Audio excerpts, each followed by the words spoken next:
And several other games just now getting going across the league. We'll keep you updated as the night rolls along. Fargo's got it off the faceoff. Bozer in front. They chip it in. They score. It's 1-0. And it's Jake Fisher, top-line centerman, with his 9th of the season. And the Storm down early, 1-0, 18-16 left to go in the Nebraska Lottery first period. Bozer drew the attention of nearly everyone. Seth Constance chopped at him as he looked to take it away, but Bozer got it in front of Corpy, and the long reach of the stick of Fisher puts it in. That was one that he really couldn't put his body near Fisher. He was just able to swipe at it, and in it goes. And so it's a much different feeling to tonight's game. Tri-City saw scoreless hockey through most of the first period last night. They took the lead in the final minute on the Pump and Pantry power play. And in tonight's game, Fargo is off and running early with a 1-0 lead. Here's Beckner, bumps it out again, bails. Conley tries it again, scores! Pump and Pantry power play goal, and we're tied at 1. A rocket of a shot from Trevor Connolly.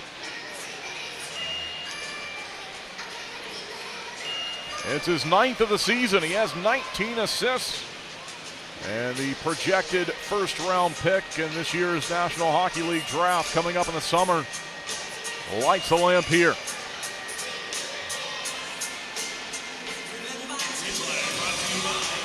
Well, you heard in my call, he tried it and missed, not by much.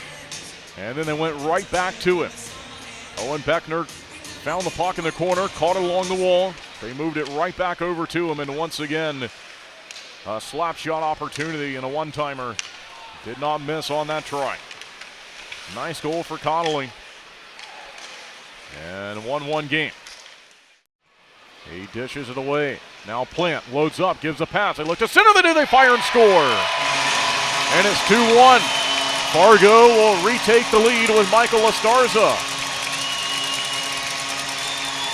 It's his 11th goal of the season. Lastarza scored his 10th in the final minute of the second period last night. And it's the 3rd power play goal of this series for the Force.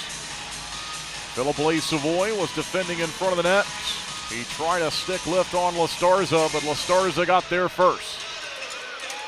2-1, 16:42 left to play in the middle period. But it's back to 5-on-5. Now a giveaway. Force have it. They look to snap it across the zone. And on goal, they score. It's 3-1.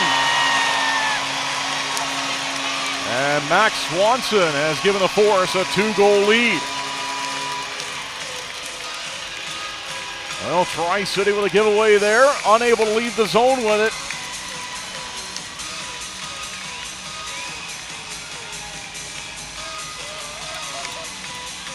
And a powerful shot goes in from Swanson. Well, it was Lacroix that they stripped of the puck. And he fires, Swanson did, on the blocker side. 13:04 left to go now in the second period. And it's a 2-goal game at 3-1. It's Connolly, sets up, holding on to it. They'll swat at him, trying to take it away. Good pass to Smith, though. It hit him in the skates, and he has to settle it. And then he skates it himself. Tries to return the favor back to Connolly. That pass misses, but Connolly holds on to it. Trevor Connolly puts on a show up high in the zone, steps up, tries to let a pass go to Smith down behind the goal line. He's pressured. 28 seconds left to go in the power play. Beckner in front, off the backhand. A strong play goes in! And Owen Beckner has scored on the power play. And the referee is right on the goal line, and he's pointing goal here. Now Fargo may be unhappy again about contact with the netminder, but I think, unlike the other one, folks, this one's going to count. And that's a power forward move on the power play for Beckner, going right to the net. And he got the tip, and really no issues there on contact. I think once the stick came loose from Castro, it was already over the line. And I think the officiating crew agrees with me as well, because the puck's going to center ice. Face off on the way. Power play goal for the Storm, 7th goal of the season for Owen Beckner. Tri-City has scored twice here on the Pump and Pantry power play. Trevor Connolly in the first period, and Owen Beckner here in period number 2. Beckner, the 173rd overall pick by the Ottawa Senators in the 2023 National Hockey League Draft. Top of the circle. They flutter one in front. Goes off of a defender on a bounce. Now in front again.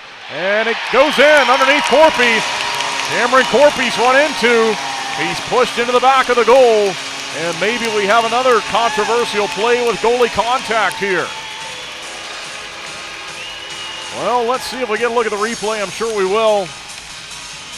That one was blocked in front initially. Fargo had a player wide open. Corpy didn't have it covered. And I think this one will stand. Posthumous, if anything, was the player that put contact on Corpy.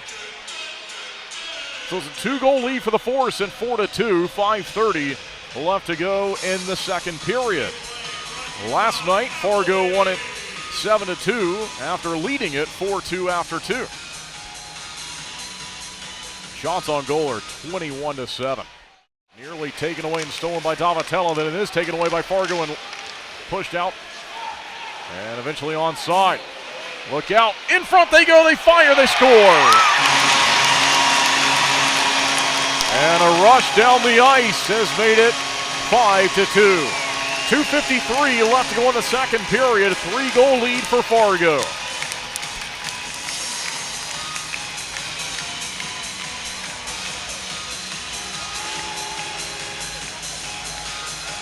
And it's Tom Leppa with back-to-back goals here in this second period. He now has 7 on the year as he got that pass near the top of the goal crease and just moved it right around Cameron Corpy. Face-off victory, Fargo in on goal, tipped in. They score. It's 6-2. A slap shot just inside the blue line. And that one was a bad bounce for Cameron Corpy. Similar to the first goal last night, it hit something in front of him and sharply changed 20 or 30 degrees. That was tipped in between the hash marks. Well, it's a good play for Fargo, though, as they win the race to it. It's a one-on-one with Lee Parks and Sean McEwen, and Lee Parks stuck his stick out there and got the deflection. 8:55 left in the third. Out to center he goes. Here's Core. Looks to move around to McEwen. And he centers. No one there, though. Taken away by Blaze Savoy. That was Gavin Core on the play. Storm onside. They fire one in. It's Sean McEwen. And it's 6-3. McEwen's first of the season. And a nice moment there for McEwen wearing the C on his sweater. Lacroix gave him a nice pass, 2-on-1 the other way after Fargo had a break. And it's the first goal this third period. Storm down by 3, 8:40 left to go.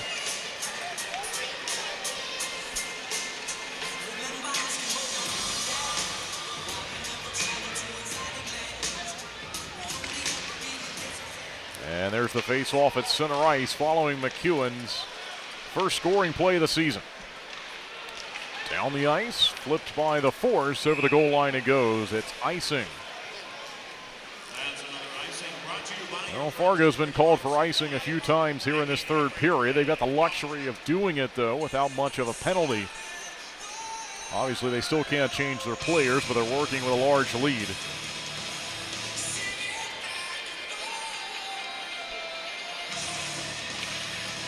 Chopped forward by Posthumous, down behind the goal line. Here's the announcement. In front they go, they fire another one, it goes in! All right, it's 6-4. Well, I was going to lay off and try to listen to that goal announcement for McEwen since it was his first of the year. And Cambriere finds a loose puck. 2-goal game, 8:19 left to play. Storm had it with Posthumous. Off the backhand it went. Castro attempted to cover it. Nizimayev was there, and Cambriere finishes the play off for his 9th goal of the year. Center ice face-off. It's lost by Beckner and played by Quinn. Quinn put it onside, and we're nearing the 19-minute mark of the period. There it is. We got 1 to go, and Tri-City's down by 2 at 6-4. Out through center. They try a pass up the left wing.